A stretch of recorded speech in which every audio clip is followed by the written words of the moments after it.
Pourquoi dépenser tout cet argent pour une caméra si vous ne pouvez pas en tirer les résultats souhaités?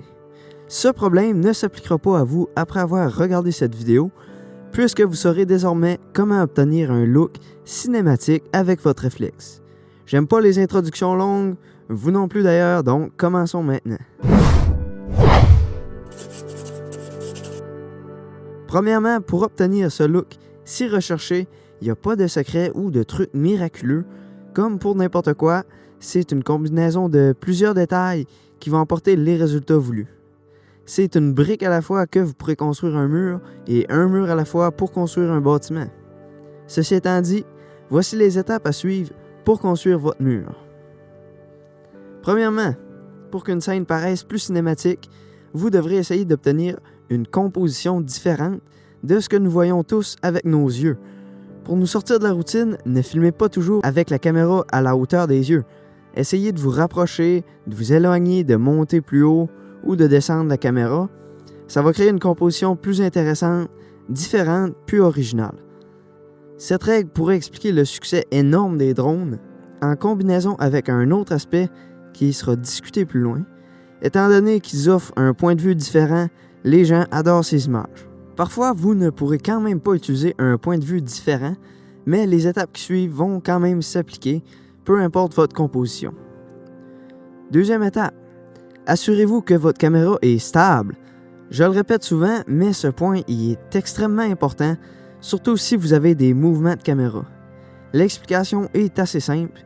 Une vidéo où la caméra se fait secouer tout bord, tout côté, paraît simplement amateur et n'est pas plaisante à regarder. Mais lorsque je dis de vous assurer que votre caméra est stable, je ne veux pas dire de ne pas y introduire des mouvements de caméra.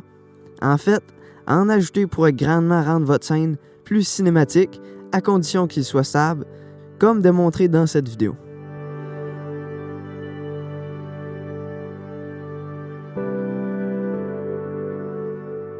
Vous pourriez ajouter un déplacement en avançant vers l'objet, en s'éloignant de l'objet, en se déplaçant vers la droite ou la gauche, ou encore d'y faire un panoramique horizontal ou vertical. Pour les plus avancés, vous pourriez suivre l'objet avec un stabilisateur. C'est aussi pourquoi les vidéos de drones sont visuellement attrayantes. Ils offrent, pour la plupart, un système de stabilisation connu sous le nom de gimbal pour effectuer une panoplie de mouvements et ce, de manière très stable. À noter que la règle de stabilité de la caméra ne s'applique pas pour des scènes de bataille ou d'action. Là, un peu de secouement de caméra pourrait être voulu. Par exemple, lors d'une explosion. Pour une meilleure stabilité, vous pourriez utiliser d'abord un trépied pour les mouvements de base, mais ces mouvements sont assez génériques et ordinaires. Voici un simple truc pour utiliser votre trépied pour avancer votre caméra vers votre sujet.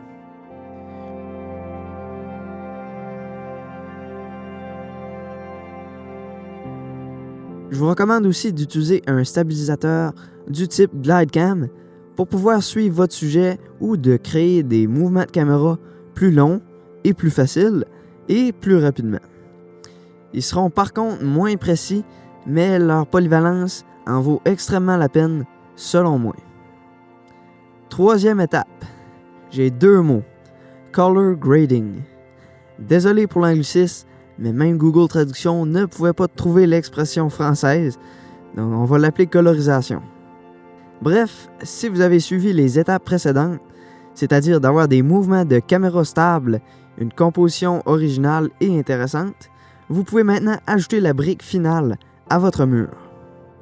La correction des couleurs et la colorisation de vos vidéos est une étape importante, mais seulement si vous avez suivi les autres étapes, parce qu'une vidéo amateur avec une colorisation professionnelle va quand même avoir l'air d'une vidéo amateur.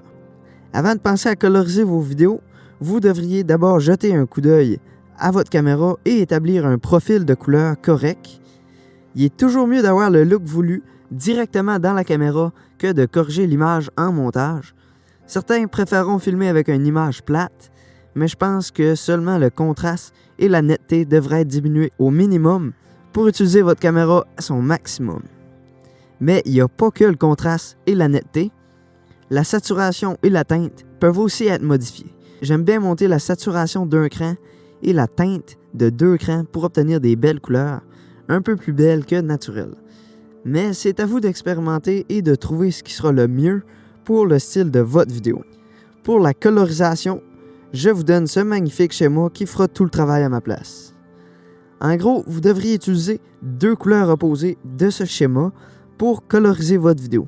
Utilisez-en une pour les hautes, qui sont les couleurs qui se rapprochent du blanc, et un autre pour les basses. Vous l'aurez deviné, c'est les couleurs qui se rapprochent du noir. Puis vous devriez avoir une option de colorisation dans votre logiciel avec le même type de schéma. Les couleurs les plus utilisées sont le bleu pour les basses et le orange pour les hautes. Pour coloriser votre vidéo, vous devriez appliquer la règle de trop, c'est comme pas assez. La vidéo doit quand même être d'un minimum de réalisme. Même chose pour le contraste, puisque vous l'aurez abaissé à l'intérieur de votre caméra. Vous devriez en ajouter dans votre logiciel. Par contre, les blancs et les noirs ne devraient pas être exagérés, qui est une erreur commune qui gâche souvent une vidéo.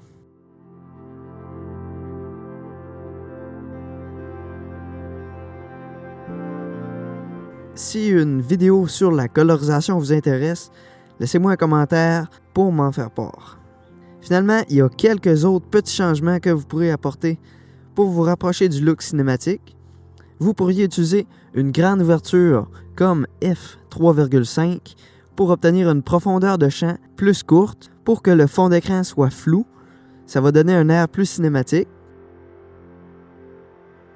Puis vous pourrez ajouter des bandes noires sur le haut et le bas de votre vidéo, comme dans les films, puis filmer en 24 images secondes pour obtenir le flou de mouvement qui est semblable à ceux des films. Puis vous devriez jeter un coup d'œil à mon article sur les techniques d'éclairage et sur celles à propos des techniques à utiliser. Enfin, pratiquez ces 3 techniques de base qui sont la composition, la stabilité / les mouvements de caméra et la colorisation pour apprendre à filmer cinématiquement. Mais j'insiste sur le fait que vous consultez absolument cette vidéo qui va aussi être dans la description puisqu'elle sera bien plus importante que ce que vous avez appris aujourd'hui. Puis sur ce, c'était Justin King qui vous dit à la semaine prochaine.